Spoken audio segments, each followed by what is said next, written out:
Yes, some students also comment in my previous video to discuss about the answer which I mentioned in my previous video. So let me first start this video with a discussion of the question which I mentioned in my last video, that if USA and USSR are two superpowers, then why they wanted ally with other smaller states?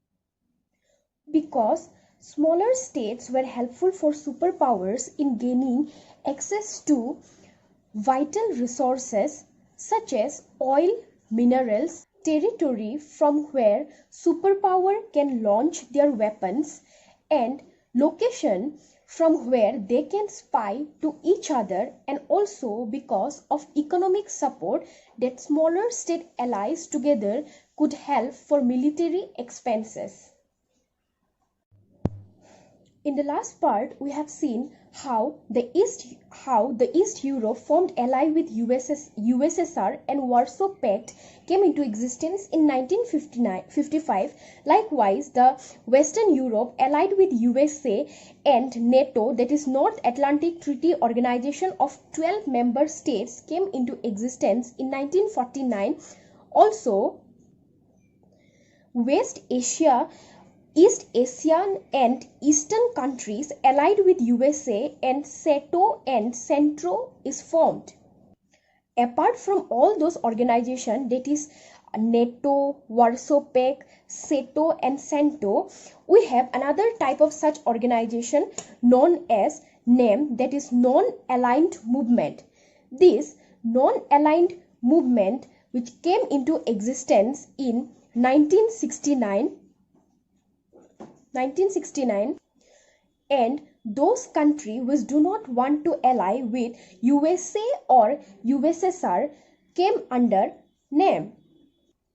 But this policy of staying out of allies with the two superpowers should not be considered as isolation or neutrality, because here isolation means remaining aloof from the world order, that is not getting involved with world affairs, and neutrality means policy of staying out of war.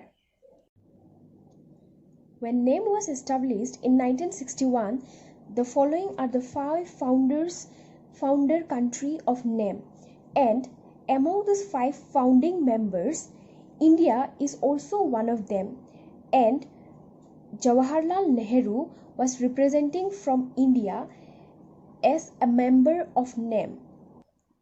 The first summit of NAM took place in Belgrade in 1961, and that time 25 member states were present.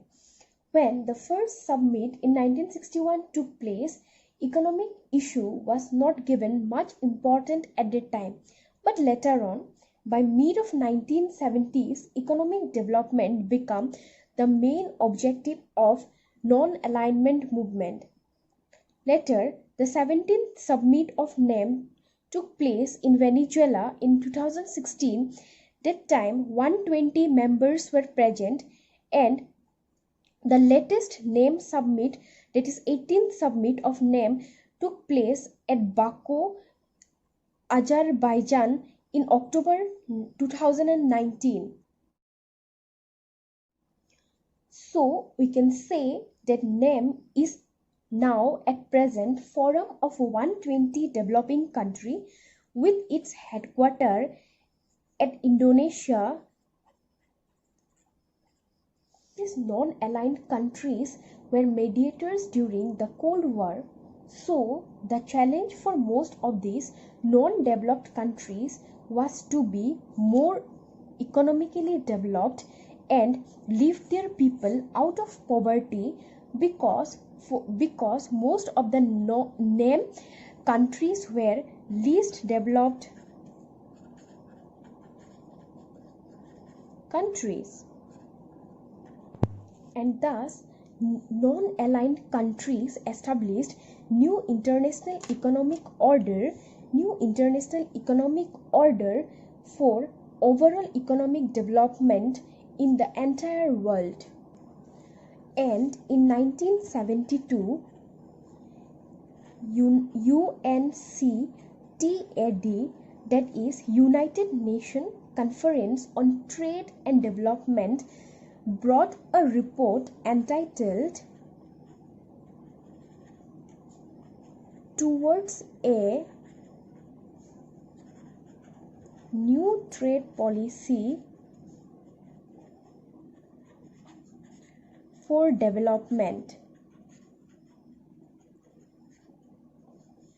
which proposed for the following reforms of trading system.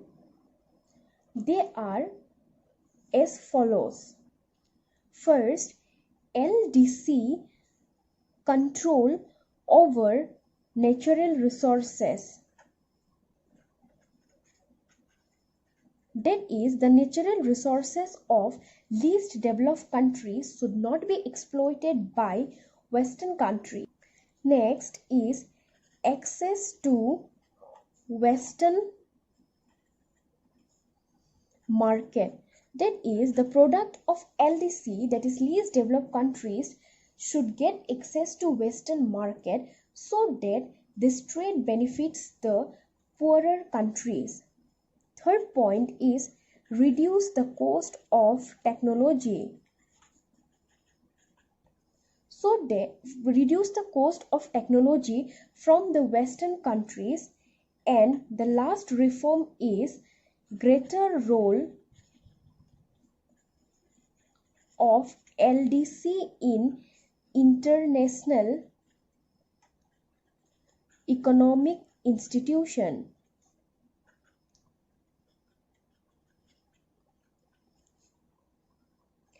Next, we'll see about India and Cold War.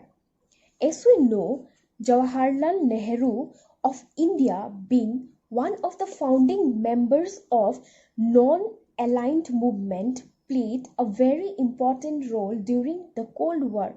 Many a times, Indian diplomats and leaders used to communicate and mediate between the two rivalries, that is, the USA and USSR. One such example was seen during the Korean War in early 1950s. India's policy during the Cold War, that is, after being a member of NAM, was neither negative nor positive, but NAM directly helped to serve Indian interests in two different ways. That is, allowed India to take international decisions and served its interest rather than the superpower's interest. Another point is India is able to balance one superpower against the other. But India's policy of non-alignment was criticized by many other leaders. In your NCERT, two criticism is maintained. I'll be discussing only these two criticism. First is that India's non-alignment policy was said to be unprincipled because as it takes decisions only that benefits India and not the globe. The second one is India signed a treaty of friendship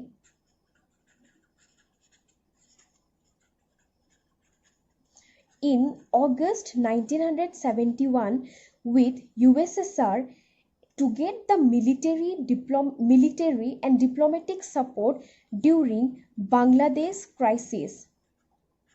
Not only this, later on, India was also having good relationship with USA also. With this, I have come to the end of this chapter 1. I have also provided mind mapping notes in the description below. You just check it, and if you have any doubts, just mention in the comment section below. Thank you.